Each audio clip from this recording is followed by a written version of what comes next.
السلام علیکم ورحمۃ اللہ تعالی وبرکاتہ۔ بسم اللہ الرحمن الرحیم۔ دوستو، آج کی ویڈیو آپ کے لیے بہت ہی خاص، بہت ہی زبردست ہونے والی ہے۔ تھمبنیل کے ذریعے آپ سمجھ گئے ہوں گے کس ٹاپک پر آج ہم آپ سے بات کریں گے۔ جی ہاں دوستو، آج ہم ایک قاری صاحب اور ایک جن کے تعلق سے آپ کو کچھ اہم پیغام دینے کی کوششیں کریں گے۔ تو دوستو، ویڈیو کی آخر تک بنے رہیں۔ تو چلتے ہیں ویڈیو کی جانب۔ جن کا اصل میں لغوی معنی چھپی ہوئی چیز، مخلوق۔ اسلامی عقیدے کے مطابق ایسی نظر نہ آنے والی مخلوق جس کی تخلیق آگ سے ہوئی ہو، جبکہ انسان اور ملائکہ مٹی اور نور سے بنائے گئے ہیں۔ یعنی جن کو اللہ تبارک و تعالیٰ نے آگ سے بنایا ہے، اور انسان کو مٹی سے بنایا ہے، اور فرشتوں کو نور سے بنایا ہے۔ جنہوں نے کے متعلق خیال کیا جاتا ہے کہ وہ مختلف قسم کے روپ بدلنے کی صلاحیت رکھتے ہیں۔ قرآن و حدیث میں جنات کا ذکر آیا ہے۔ قرآن شریف میں جنات کے نام پر ایک پوری سورہ جن موجود ہے 29ویں پارے میں، جس کی ابتدا اس آیت سے ہوتی ہے کہ جنوں نے رسول اللہ صلی اللہ علیہ وسلم کو قرآن پڑھتے سنا اور اسے عجیب و غریب پایا تو اپنے ساتھیوں کو بتایا اور وہ مسلمان ہو گئے۔ مجلس جن نے آغاز۔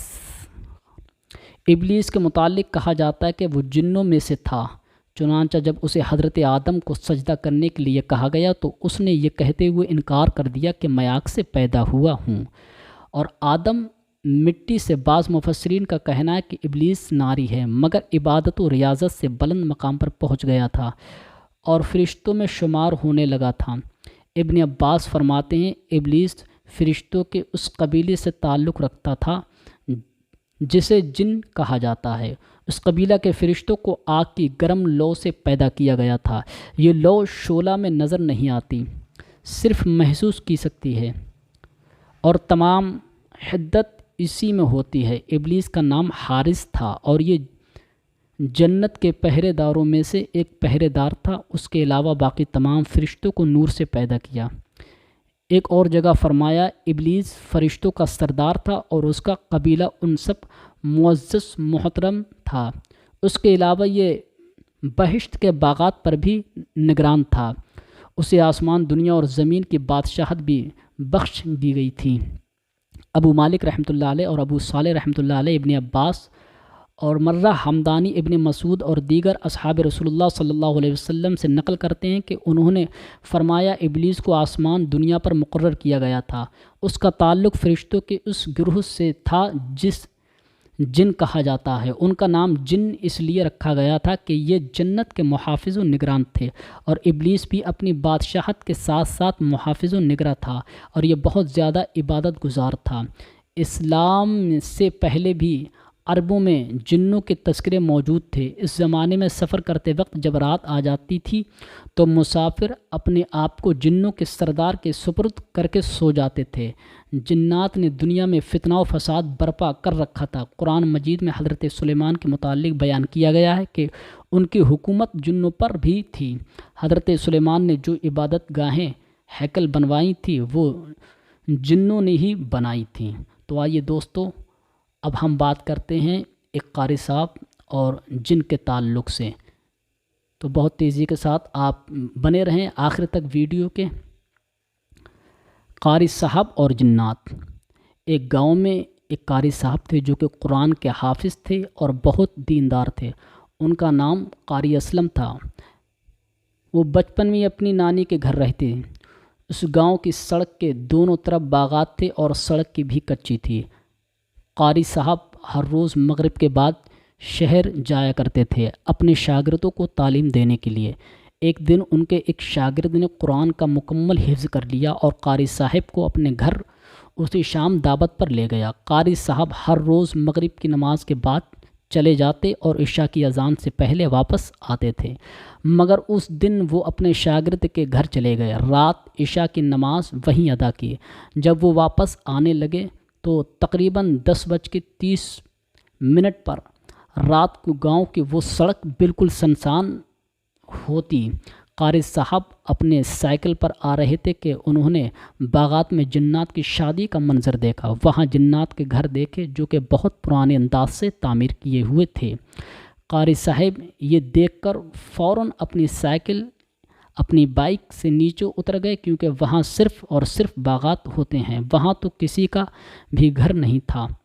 قاری صاحب کو دیکھ کر ایک جن ان کے پاس آیا اور کہنے لگا کہ آج میری بہن کی شادی ہے، آپ میری بہن کی شادی میں شرکت کریں اور ہمارے اہل خانہ کے لیے دعا فرمائیں۔ قاری صاحب اس جن کے ساتھ چلے گئے۔ وہ دیکھ کر حیران رہ گئے، کیونکہ انہیں وہ جنات انسانی شکل میں دکھائی دے رہے تھے۔ قاری صاحب نے انہیں اپنا تعارف کروایا۔ وہ اس جن کو تعلیم دیتے رہے۔ انہوں نے یہ بات بہت سے لوگوں کو بتائی، مگر کسی نے ان کا یقین نہ کیا۔ وہ کافی عرصے سے اس جن کو تعلیم دیتے رہے۔ اچانک ایک دن وہ جن قاری صاحب کی خدمت میں حاضر ہوا اور کہنے لگا کہ میری نانی کی طبیعت بہت خراب ہے اور آپ میرے ساتھ چل کر ان پر دم کر دیں اور صحت یابی کی دعا کریں۔ قاری صاحب مان گئے۔ قاری صاحب اس جن کے ساتھ چلے گئے اور اس کی نانی پر دم کیا۔ قاری صاحب کے دم سے اس جن کی نانی صحت یاب ہو گئی۔ جن کی نانی نے قاضی صاحب کو اپنے چند بال کھینچ کر دیے اور بولی کہ ان کو سنبھال کے رکھنا، جب بھی تمہیں ہماری مدد کی ضرورت ہو تو میرے ان بالوں کو آگ کے سامنے لے آنا، لیکن اگر تم نے میرے یہ بال گم کر دیے تو مرتے دم تک ہم تمہیں تکلیف دیں گے۔ قاری صاحب وہ بال لے کر اپنے گھر آ گئے اور خوشی سے یہ بات ہر جگہ پھیلا دی۔ انہوں نے اپنے گھر کی گیلری پر وہ بال رکھ دیے۔ تقریباً 1 سال بعد قاری صاحب کے بیٹے کا ایک ایکسیڈنٹ ہو گیا۔ ڈاکٹر نے کہا کہ آپ کے بیٹے کا بچنا بہت مشکل ہے، آپ 5 لاکھ جمع کروا دیں تاکہ ہم اس کا علاج کر سکیں، مگر یاد رہے کہ اگر آپ کے بچے کی پھر بھی جان جا سکتی ہے۔ قاری صاحب فوراً گھر واپس آئے اور وہ بال ڈھونڈنے لگے۔ وہ گیلری پر چڑھے تو بال اس جگہ موجود ہی نہ تھے جہاں انہوں نے رکھا تھا۔ اسی وقت قاری صاحب کو زوردار جھٹکا ملا اور وہ گیلری سے زمین پر منہ کے بل نیچے گرے۔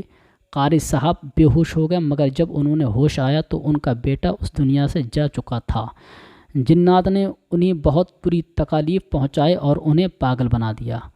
قائرین نے یہ ایک سچا واقعہ ہے جو ہمارے ایک گروپ ممبرز نے ان باکس میں بھیجا ہے، صرف اس لیے کہ لوگ ایسے واقعات کا یقین نہیں کرتے بلکہ مذاق اڑاتے ہیں، لیکن یہ ایک سچا واقعہ ہے جس کے قاری صاحب آج بھی زندہ ہیں۔